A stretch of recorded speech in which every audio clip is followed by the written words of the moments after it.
ஓசூர் சந்திரசூடேஸ்வரர் மலைக்கோவிலில் சிறப்பு வழிபாடு மற்றும் பொது விருந்து. எம்எல்ஏ, மேயர், துணை மேயர் பங்கேற்பு.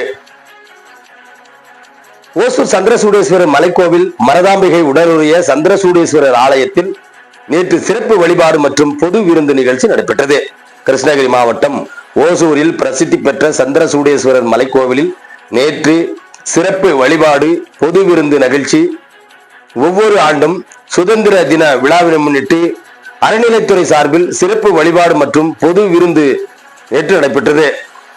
இந்த நிகழ்ச்சியில் ஓசூர் சப் கலெக்டர் அக்ருதி ரெஸ்டா, திமுக மாவட்ட செயலாளர் ஒய் பிரகாஷ், எம்எல்ஏ, மாநகர செயலாளர் மேயர் எஸ் ஏ சத்யா, துணை மேயர் ஆனந்தையா, கலை இலக்கிய பகுத்தறிவு பேரவை மாநில துணை செயலாளர் N S Madheswaran, tax committee தலைவர் சென்னீரப்பா, மண்டல குழு தலைவர் ரவி, நிர்வாகிகள் சு முருகன், நாகராஜ், லோகநாதன், கணேசன், சரவணன், இஓ சாமிதுரை, ஆய்வர் சக்தி உள்ளிட்ட திருக்கோவில் பணியாளர்கள் பலர் கலந்து கொண்டனர். ஆயிரக்கணக்கான பக்தர்கள் சிறப்பு வழிபாட்டில் கலந்து கொண்டு சுவாமி தரிசனம் செய்து பின்னர் பொது விருந்தில் கலந்து கொண்டனர் என்பது குறிப்பிடத்தக்கது.